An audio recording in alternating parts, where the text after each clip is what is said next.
Bonjour à vous trois, merci d'avoir accepté de participer à cette table ronde d'Alternative Auto. Donc, Rémi Berger, vous êtes directeur innovation de GCK. Geoffrey Pauwels, cofondateur de Circulacar. On va dire que par rapport à vos deux voisins, vous êtes une start-up, très clairement. Lionel Gentil de Rêve Mobility et Rétrofutur. Donc, le thème de cette table ronde, c'est le rétrofit. C'est quelque chose qui peut paraître un peu technique à certains et très familier à d'autres. Donc je vous laisse à vous l'expliquer tout d'abord en quoi ça consiste, puis après on fera une tour de table pour expliquer à quel niveau vous intervenez, parce que le rétrofit que vous allez décrire peut s'appliquer à des véhicules de toute taille, et même maintenant on parle d'autres modes de mobilité, y compris des bateaux. Donc le rétrofit, déjà un peu, ça repose sur un décret de 2020. Donc c'est officiellement autorisé en France, ce qui n'était pas le cas avant. Et ça s'applique sur des véhicules de plus de 5 ans. Et donc on peut toucher effectivement, comme vous l'avez signalé, du petit véhicule individuel jusqu'au poids lourd, passant par du véhicule utilitaire léger. Autrement, il y a donc c'est des règles très très strictes qui s'appliquent pour des modèles très précis. Donc on doit choisir un modèle. Et une fois que ce modèle est homologué, ce qui peut prendre pas mal de temps, ça peut être 1 an, le processus total, on peut après faire de la grande série. Voilà, c'est le grand principe. Alors, vous pouvez poursuivre. Vous avez fait référence à une loi qui est censée booster le rétrofit. C'est quoi l'histoire du rétrofit en France? Ça s'accélère depuis quelques années. C'est le dispositif réglementaire, c'est l'innovation. Qu'est-ce qui fait qu'il y a quelques années c'était confidentiel et qu'aujourd'hui ça devient quand même, non pas grand public, mais en tout cas il y a des vraies entreprises comme les vôtres qui se développent sur ce secteur? Alors tout à fait, la différence qu'on voit depuis 2 ans, c'est ce fameux texte réglementaire. Le rétrofit a finalement toujours existé, avec une problématique qui était la modification du véhicule devait être agréée par le constructeur. C'est-à-dire que vous pouviez modifier un véhicule, vous n'aviez pas besoin de le réhomologuer, il fallait que le constructeur donne son aval, et vous appelez ce qu'on appelle une remise à titre individuel, une RTI, qui veut dire qu'en fait vous remettez le véhicule individuellement. Donc c'est lourd, puisque si vous voulez rétrofiter une centaine de véhicules, il va falloir qu'à chaque fois vous allez voir l'UTAC, le CNRV pour réhomologuer le véhicule et faire une remise à titre individuel. Le décret, lui, a simplifié les choses en disant, dans le cadre d'un rétrofit d'un véhicule thermique en véhicule électrique, uniquement, électrique, batterie électrique, hydrogène, c'est-à-dire si vous voulez faire du diesel au gaz, comme l'a fait par exemple certains concurrents, le CRMT avec Berthollet sur leur car, il faut toujours cette ERTI et l'accord du constructeur. Mais quand on est dans un rétrofit thermique vers électrique, ce décret nous permet de s'affranchir de l'accord du constructeur. Donc on fait ce qu'on veut sur son véhicule. Et surtout, on a cette homologation. Alors on parle de véhicules routiers. On a une homologation qui nous permet de faire de la production en série comme un véhicule de base d'un constructeur. En tant que rétrofiteur, on a un agrément de constructeur. On a le casquette de constructeur. Alors, vous êtes au tout début de votre aventure. Peut-être que tout n'est pas encore agréé, certifié, ou bientôt vous allez nous expliquer. Alors justement, quelles sont les étapes, voire les galères, sachant que vous avez un parcours que vous allez nous rappeler important, des références, on va dire, techniques. Donc, expliquez-nous les débuts de Circulacar et puis les débuts quand on veut faire du rétrofit, ce qu'il faut remplir comme garantie. Oui, alors je voudrais juste rajouter quelque chose qui a fait que le rétrofit maintenant a le vent en poupe, c'est les ZFE. C'est aussi avec les ZFE qui se mettent en place et puis bientôt l'interdiction du diesel à Paris, à Lyon, qu'on sent qu'il y a un vrai besoin et une solution alternative à trouver à l'achat du véhicule électrique neuf. Et le rétrofit vient en alternative au véhicule électrique neuf. En ce qui concerne Circulacar, donc effectivement, nous, on est une entreprise assez récente. Après, il faut voir aussi l'ensemble du marché du rétrofit est assez récent en France. Donc nous, on se spécialise plutôt sur les véhicules, les voitures citadines et les fourgonnettes. On a développé un savoir-faire là-dessus, donc vraiment des packs batteries dédiés au rétrofit pour ces véhicules-là.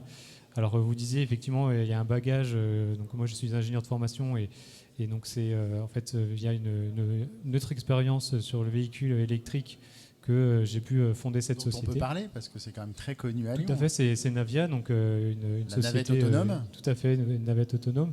Et je crois en que fait, vous avez remporté un concours Oui. justement sur ce. Oui, alors on a remporté 2 prix sur 3. C'était un concours à Dubaï, un concours mondial où on a donc des véhicules autonomes qui circulent avec plusieurs épreuves. Et on a gagné 2 prix sur 3. Et ça aussi, le véhicule autonome, le véhicule électrique aussi, il y a des problématiques d'homologation. Et donc c'est toutes ces discussions avec les autorités d'homologation qui nous ont poussé chez Circulacar à nous lancer dedans, sachant que les textes, grosso modo, c'est les textes du véhicule électrique neuf qu'il faut respecter. Donc même quand on a ce bagage, on repart à zéro quand on veut faire du rétrofit. Est-ce que vous trouvez que c'est normal, parce qu'on ne peut pas faire n'importe quoi, ou est-ce que ça reste encore compliqué ? Alors c'est normal quelque part, puisqu'il faut s'assurer qu'on ne fait pas n'importe quoi, qu'il y a une certaine sécurité au niveau des batteries. On a des tests feu à faire, du crash test sur les batteries. Aussi s'assurer que l'intégration est correcte. Donc il y a toutes ces normes liées à la sécurité et c'est là où l'homologation a son importance. Après, il reste encore des points un petit peu à discuter, à concrétiser entre, on va dire, l'abstrait, le texte et puis le concret au moment où on fait l'homologation. Vous êtes un bébé, entre guillemets, par rapport à vos deux voisins, et c'est ça qui est aussi intéressant. Vous en êtes où précisément aujourd'hui ? Donc nous, on a développé un premier véhicule démonstrateur sur une voiture citadine, une Polo 5, donc une voiture assez moderne qui a moins de 10 ans. Et c'était vraiment pour montrer notre savoir-faire sur le rétrofit des petites voitures, des voitures citadines, mais également des fourgonnettes. On sent que les professionnels cherchent des alternatives, comme je vous disais, aux véhicules électriques neufs. Et donc c'est là aussi où il y a tout un intérêt à venir rétrofiter des fourgonnettes. Alors justement, avec vos deux voisins, on va voir à quoi peut répondre le rétrofit concrètement en termes de marché. Vous êtes très large. Voilà. Vous allez rappeler tout ce que vous faites. Et est-ce qu'à chaque fois, il y a un marché ? On connaît la fameuse 504 rétrofitée. Elle a fait tous les salons. Mais est-ce que c'est autre chose qu'un emblème, par exemple ? Je vous laisse un petit peu décliner toutes les catégories auxquelles peut répondre le rétrofit. Donc effectivement, nous, Rev Mobilities, on a commencé avec les voitures de collection. Qui court, vous connaissez aussi peut-être il y a Porsche 912. Donc il y a tout un spectre de modèles. Donc ça a été vraiment le premier business. Et ensuite, petit à petit, on a étendu, parce qu'on s'est rendu compte qu'il y avait effectivement, comme vous le disiez, une vraie problématique liée à la ZFE, et en particulier pour les commerçants. Alors pourquoi c'est intéressant, les commerçants ? C'est parce que les commerçants n'achètent pas seulement un utilitaire générique, mais souvent, ils peuvent l'aménager. Et dans certains cas, le coût de l'aménagement peut être équivalent. Exactement. Voilà. Et c'est d'autant plus intéressant de pouvoir le faire durer. Et donc aussi, un autre point, c'est que quand c'est vraiment personnalisé pour le commerçant, c'est plus difficile à revendre également. Donc, il y a tout bénéfice. Donc on pense à tous ces véhicules d'artisans Voilà. aménagés au millimètre. Exactement. S'il doit au millimètre. refaire ça sur un autre véhicule, c'est compliqué. Voilà. Et sachant que les besoins en kilométrage ne sont pas forcément gigantesques. Parce qu'un des gros bénéfices du rétrofit, c'est comme on fait des séries plus petites, on peut s'adapter et prendre juste la batterie qui est idéale pour l'usage. On adapte toujours à l'usage. Et donc ça, c'est sur les véhicules et utilitaires légers. Et on a attaqué un troisième segment avec un partenaire allemand, Papermotion, qui lui rétrofit depuis plusieurs années pour l'Allemagne, la Pologne, l'Italie, donc sur les bus et les camions, bus, cars et camions. Donc voilà, donc effectivement, on couvre un très large spectre terrestre. Parce qu'effectivement, le rétrofit, c'est pas forcément que du terrestre. Et du coup, par rapport les règles, c'est quand même que la voiture a plus de 5 ans. Enfin, on peut pas. On ne peut pas déroger à ça. Voilà. Et ça, il y a une raison. C'est lié à la fin de la garantie constructeur. Et donc on a plus de liberté, on n'a Et à pas votre besoin avis, d'avoir l'autorisation. la voiture idéale à rétrofiter, si on n'a pas une obligation le lendemain, mais à partir de quel moment? Parce que ça ne sert à rien de rendre obsolescence une voiture peut-être Non. qui a encore un peu d'usage devant elle. Ça dépend vraiment des modèles. Par exemple, sur du poids lourd, des bus, certaines agglomérations préféreront rétrofiter dès 5-6 ans. Il y a des appels d'offres dédiés au rétrofit, comme il y a eu dans la région Auvergne-Rhône-Alpes, où il y avait une exigence de juste après la limite des 5 ans, pour pouvoir maximiser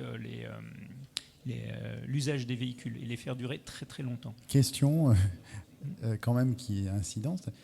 Qu'est-ce que devient tout ce que vous enlevez du véhicule, le moteur, tout ça? Ça part au recyclage, c'est retraité. Et Mais les effectivement, filières sont en c'est place. pas jeté. Oui, c'est les filières qui sont utilisées dès aujourd'hui pour du thermique quand on En fin de vie. désose en fin de vie, exactement. Alors GCK a connu un développement assez spectaculaire, puisqu'on vous a vu des Alpes à Clermont, là avec un champ d'intervention extrêmement important. Est-ce que vous pouvez nous préciser quels sont ces champs d'intervention, à quoi ça répond? Parce que vous faites même, sauf erreur, déjà du rétrofit de bateaux, des dameuses. Enfin, c'est là où vous êtes tout mode de transport. Tout à fait. Alors le groupe GCK est un rétrofiteur, certes, c'est l'entreprise GCK Mobility qui fait ça, mais on n'est pas que rétrofiteur, parce que dans le groupe, on conçoit, on fabrique, on industrialise des composants, pack batterie, combustible, moteur électrique, moteur à combustion hydrogène. Donc ça nous donne ce choix et cette visibilité sur les composants.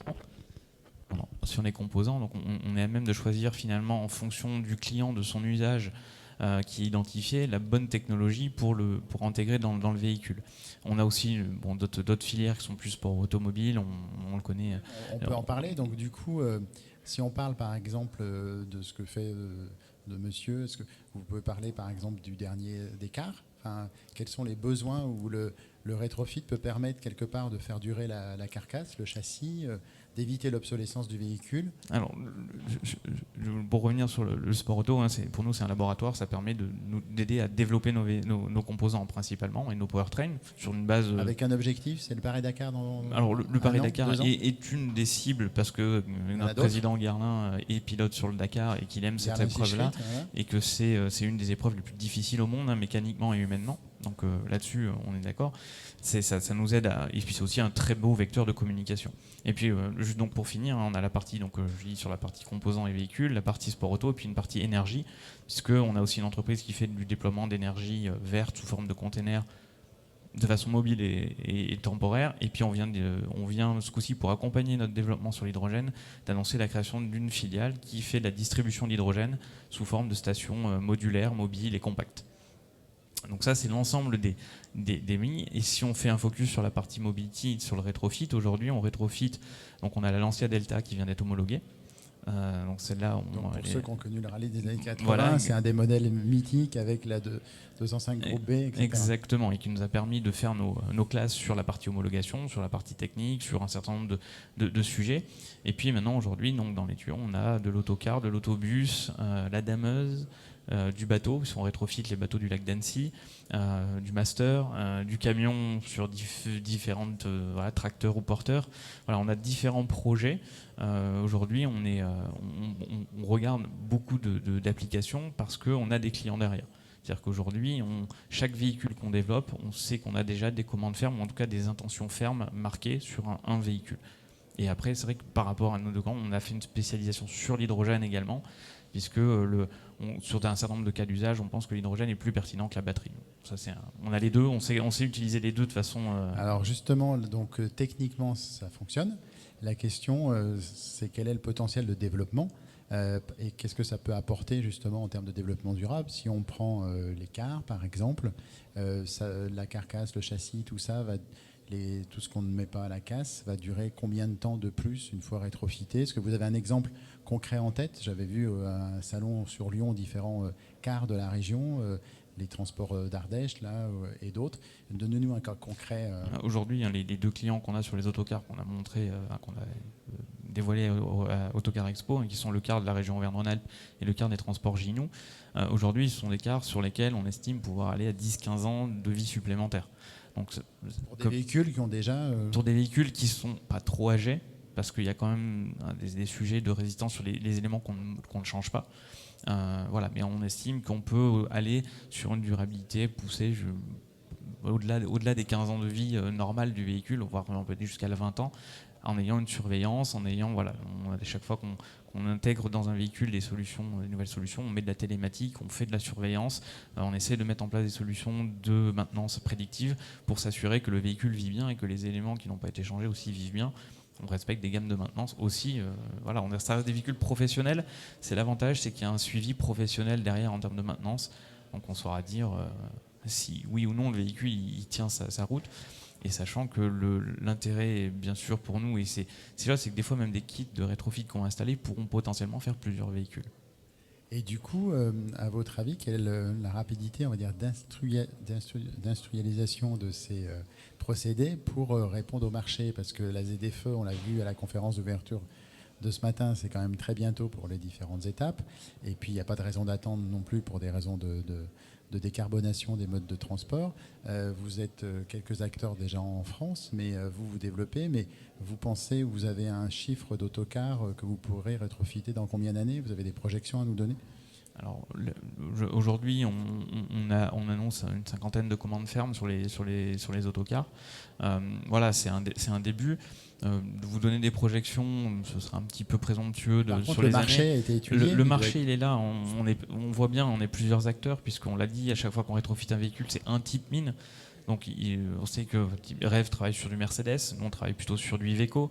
Donc vous voyez, on a besoin aussi d'être plusieurs acteurs. Chaque marque, c'est un nouveau challenge. Chaque modèle de véhicule est un nouveau véhicule à homologuer. Donc porter seul ces homologations serait compliqué. Donc c'est très bien qu'il puisse y avoir des diversités à la fois techniques, de batterie ou hydrogène, et aussi sur des différentes marques pour pouvoir adresser l'ensemble des collectivités qu'un acteur seul ne pourrait pas forcément faire. Mais voilà, l'intérêt, le marché, on sait qu'il va arriver très vite. On parlait donc des ZFE qui sont déjà en cours à Paris, à Grenoble, à Lyon. Mais aujourd'hui, on a en perspective les ZFE mobilité, c'est 44 ZFE mobilité en France. Donc toutes ces métropoles qui aujourd'hui ont, pour la plupart des réseaux de transport en commun, qui sont plus ou moins développés, vont avoir cette problématique de ZFE et donc potentiellement de reconversion de leurs autocars, de leurs autobus, de leurs véhicules d'artisans, de leurs véhicules de voirie, voilà, tous ces véhicules. Lionel Gentil, le potentiel de développement, vous l'estimez comment? En fait, il est vraiment énorme. On voit, il n'y a pas du tout de problème de demande. En fait, c'est vraiment, il faut arriver à pouvoir suivre l'offre. C'est plutôt la réponse qui est difficile, puisqu'il y a beaucoup de demandes effectivement sur plein de sujets différents. Exactement, très très diverses, voilà. Mais ce qu'il faut retenir par rapport à la ZFE, ça c'est vraiment important, c'est que quand on décide donc, de passer à de la faible émission, puisqu'il y a des contraintes aussi légales pour les agglomérations, par exemple de plus de 250 000 habitants, c'est avec le rétrofit, ça permet soit d'aller 2 fois plus vite, soit d'avoir un coût de transformation en fait 2 fois moins élevé. Puisqu'en gros, il faut compter par rapport typiquement, je pense, au bus, c'est moitié moins cher de prendre du rétrofit plutôt que d'acheter un bus neuf. Donc ça, c'est intéressant et c'est surtout aussi l'impact CO2. Même par rapport à un bus électrique neuf, on est à moins 37% de CO2 d'après les derniers calculs de l'ADEME. Donc ça, c'est aussi intéressant. Et moins 87% par rapport à la conservation du bus diesel actuel. Donc ça, c'est vraiment des chiffres marquants qu'il faut bien retenir. Donc au niveau potentiel, honnêtement, on est très confiant. Énorme, c'est le thème. Et là, vous aussi, vous pensez que si vous, à condition de franchir les différentes étapes pour rejoindre vos voisins, vous pensez à avoir un développement, comment on dit, un océan vide devant vous? Oui, je rejoins tout à fait le fait qu'il y a un manque d'offres aujourd'hui. La demande est vraiment là. L'ADEME a estimé le marché à plusieurs milliards d'euros. Et c'est là, voilà, où on vient tous se situer à différents segments, différentes marques, comme vous l'expliquez. Et il y a vraiment de la place pour tout le monde. En tout cas, tous les acteurs aujourd'hui, on a vraiment de quoi se faire une place sur le rétrofit en France. Et alors je ne parle pas de l'Europe. Parlez-nous des dameuses. Ça fait bien pour les stations des Alpes de dire que c'est décarboné. Et en même temps, on découvre à cette occasion l'impact de ces dameuses en termes de rejet carbone. C'est quelque chose qu'on supposait quand on les voit circuler, mais pas forcément qu'on mesurait. Donc ça a été mesuré. Voilà. C'est 70% des émissions carbone d'une station, d'un domaine skiable, c'est la dameuse. 70%. Mais quand vous mettez le domaine skiable, c'est le fonctionnement des stations. C'est la station, c'est pas le transport qui est autour, c'est le domaine skiable. Voilà, c'est la petite subtilité. Qui est électrique, parce que les télésièges sont électriques. Les télésièges sont électriques, mais il y a quand même du chauffage, il y a d'autres sujets, mais l'empreinte, quand on sait l'empreinte de la dameuse sur un domaine skiable, il était évident que quand on veut travailler sur la décarbonation des écosystèmes de montagne, qui sont les premiers à voir le changement climatique, avec les glaciers qui fondent, avec les niveaux d'enneigement qui diminuent au fur et à mesure des années, des projections qui sont même des fois alarmistes. Le pergélisol qui lâche et puis les montagnes qui s'écroulent. Oui, et puis ne serait-ce que le niveau d'enneigement géré annuel qui baisse, le nombre de jours exploitables se rétrécissent. Donc ils sont aux premières loges pour le voir. Donc la dameuse est vraiment, je dirais, un cas d'école pour la décarbonation d'un écosystème. C'est le poste visible et bien jaugé pour cela. Donc transformer des dameuses, c'est pas si simple parce que c'est quand même des outils qui ont l'avantage de ne pas être homologables, c'est-à-dire qu'ils ne sont pas des véhicules routiers, donc on s'affranchit de la partie réglementaire, donc on peut faire un peu ce qu'on veut, mais tout en respectant une norme CE. Mais c'est quand même des outils difficiles, qui sont lourds, qui ont des conditions d'exploitation compliquées, avec du dévers, avec du froid. Voilà, donc c'est un vrai challenge. Je l'ai entendu dans les gens qui ne connaissent pas encore l'électrique disent mais la batterie, dès qu'il fait froid, elle n'a plus d'autonomie. Comment vous faites avec vos dameuses ? Alors, nous, la dameuse, on a pris le parti pris de partir sur l'hydrogène. Ouais. Avec l'avantage, c'est que c'est un hybride, c'est-à-dire qu'il y a quand même une batterie pour faire le tampon. On peut utiliser les calories de la pile à combustible pour réchauffer la batterie. Voilà, il y a toute une gestion de l'énergie dessus qui est à développer et à mettre au point. Parce que c'est un outil spécifique. En gros, aujourd'hui, une dameuse, c'est un moteur thermique qui fait tourner un moteur hydraulique, puisque en fait, c'est un outil hydraulique, une dameuse. Donc aujourd'hui, en fait, on vient juste retirer la partie thermique pour mettre un outil électrique, pile à combustible, qui va faire tourner le moteur hydraulique. Donc c'est assez simple, finalement, comme ça, à intégrer. Après, techniquement, à mettre au point, il y a quand même quelques contraintes non négligeables, dont le stockage de l'hydrogène qui est quand même volumineux par rapport à un stockage de gasoil liquide. Et il y a combien de dameuses sur une grande station Alors, je ne sais plus combien, je crois que c'est le marché de la dameuse au monde, c'est 1000 dameuses dans le monde. La France en a une très très grande part parce que c'est l'Europe, l'arc alpin. Ça doit concentrer, je dirais peut-être une conne, mais 70% des dameuses dans le monde. Voilà, des grosses stations peuvent aller jusqu'à plusieurs dizaines de dameuses. Des petites stations peuvent en avoir une ou deux. Après, il y a différentes tailles de dameuses. Il y a des petites dameuses pour faire les fronts de neige et les chemins, on va dire, dans les stations. Et puis, il y a les grosses dameuses d'altitude. Donc, celle qu'on rétrofit, nous, c'est la grosse dameuse d'altitude. Parce que des petites dameuses électriques existent déjà pour faire le sand. Et ça marche très bien. Mais sur les grosses dameuses d'altitude, on a pris une base d'une Cash Bauer, une Piston Bilus 600, donc qui est la plus grosse de la gamme Cash Bauer. Et là, il y avait pas d'autres alternatives que le diesel. Et donc, on vient apporter cette alternative-là.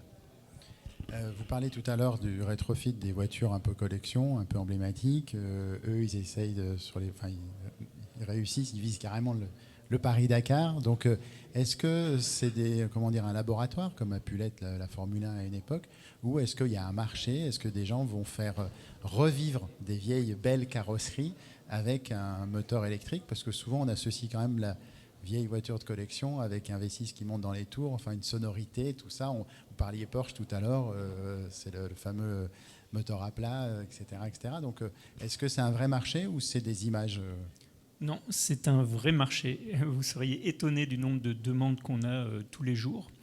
Et en fait, c'est peut-être pas tout à fait la même cible que le collectionneur habituel.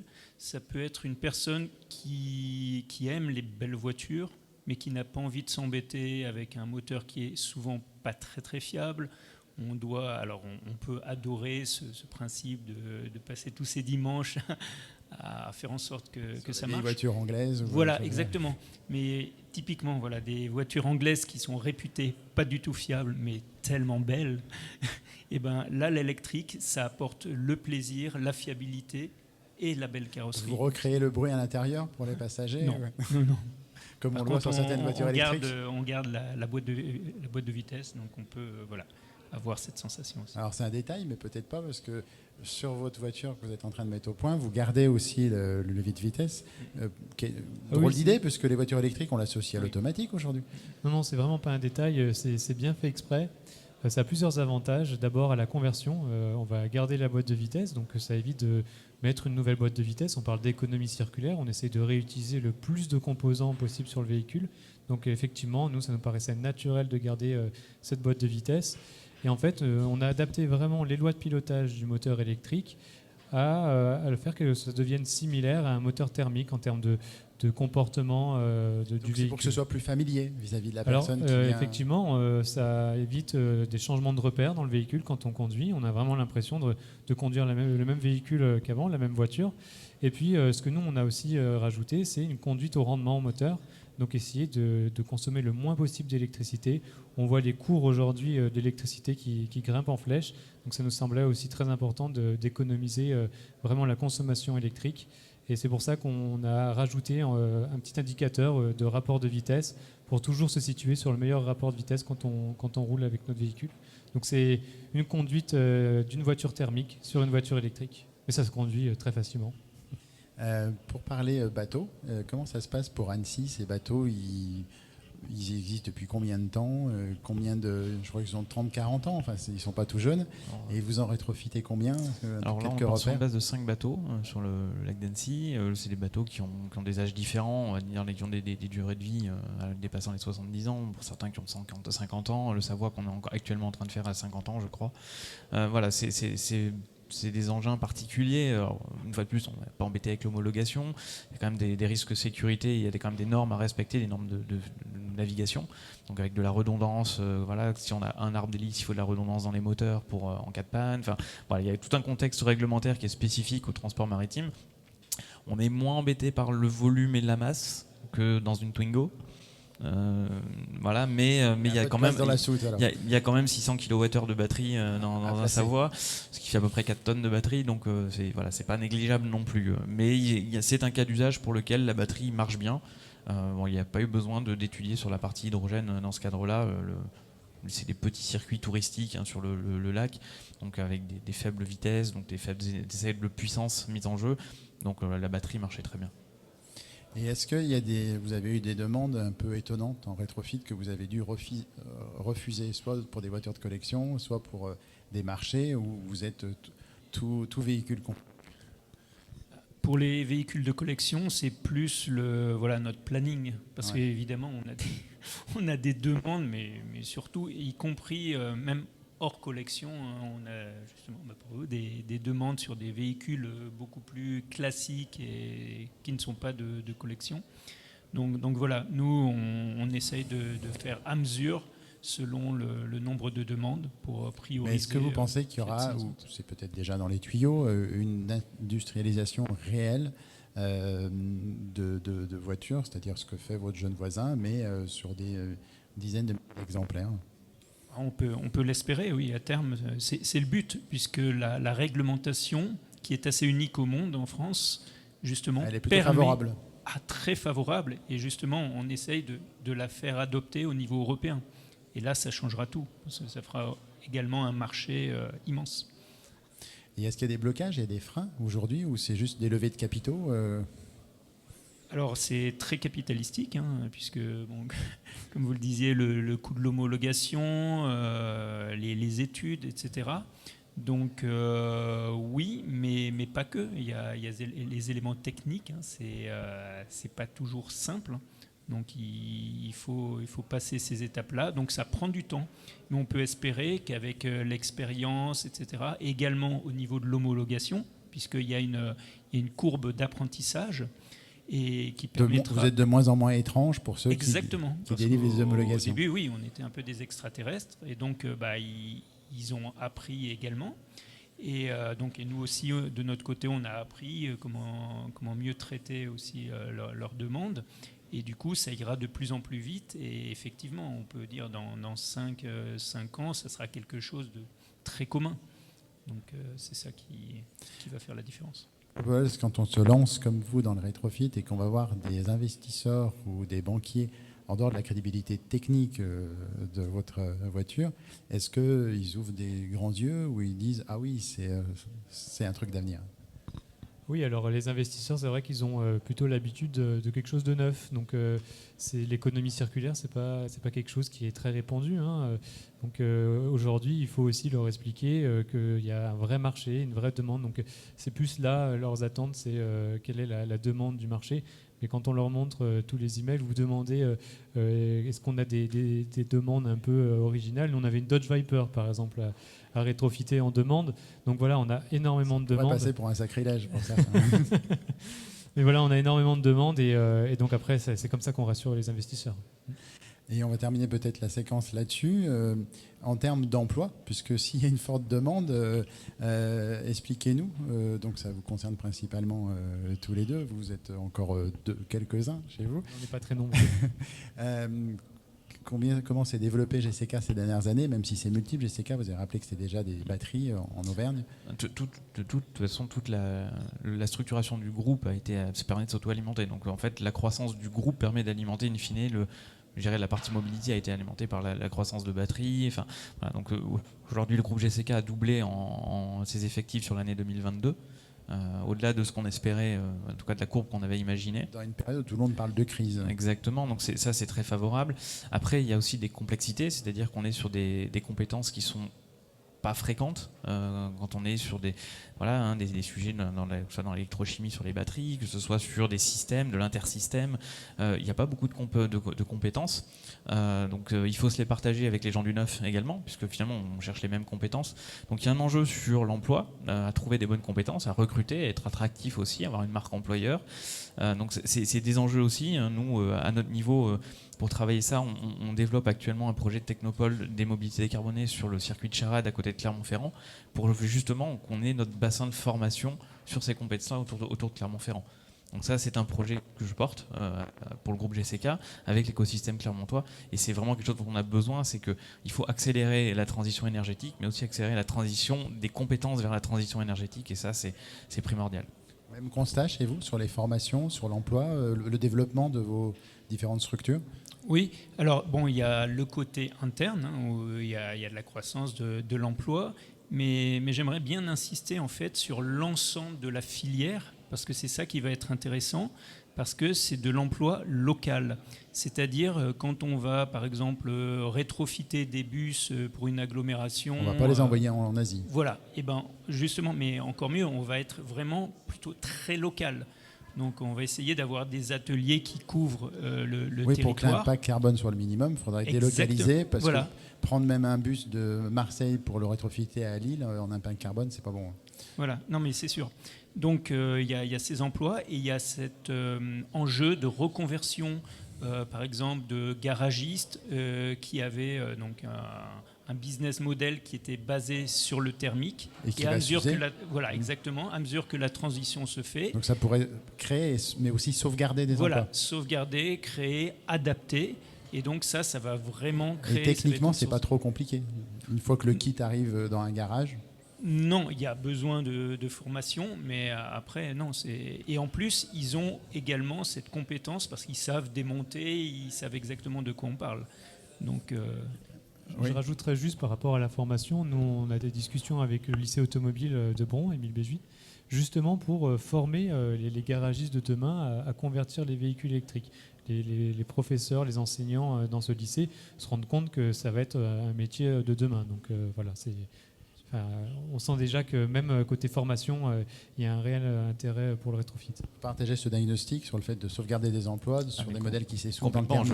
On partage le même domaine. Et clairement, la conversion des véhicules sur des usines décentralisées pour éviter d'avoir à ramener, quand vous avez une flotte de 50 bus à rétrofiter de Lille et que vous n'allez pas les envoyer à Marseille. Le rétrofit, il est clair, il travaille pour la transition énergétique, mais avec une vision à la fois impact CO2 et économie circulaire. Donc, on peut pas se permettre de déplacer des flottes complètes. Donc le faire en local, c'est important. Et ça nous permet en même temps de développer nos réseaux de maintenance. Parce que les gens qui vont rétrofiter les véhicules en local, eh ben, ils pourront faire la maintenance en local. Donc c'est tout bénéfice, puisqu'on forme des gens qui vont installer les kits et potentiellement suivre la vie de ces kits qu'ils auront eux-mêmes montés derrière. Donc voilà, et on a besoin de travailler en local, on a besoin de ces formations spécifiques, et à tout niveau, que ce soit des ingénieurs pour développer, mais aussi du garagiste qui va adapter le véhicule pour son installation du kit.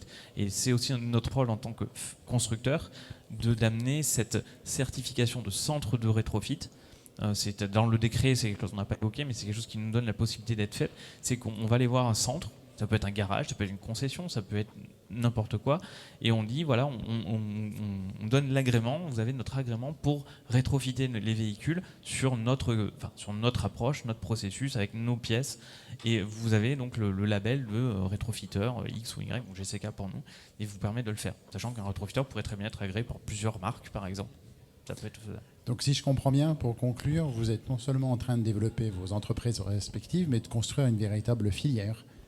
Donc on vous souhaite de réussir et d'être encore beaucoup plus nombreux la prochaine fois, puisqu'on sent que le potentiel est énorme et que vous êtes prêts à avoir des concurrents, puisque, pour reprendre votre expression, donc le développement et l'histoire du rétrofit est devant nous en fait. Complètement. Merci à tous les trois. Merci. Merci beaucoup.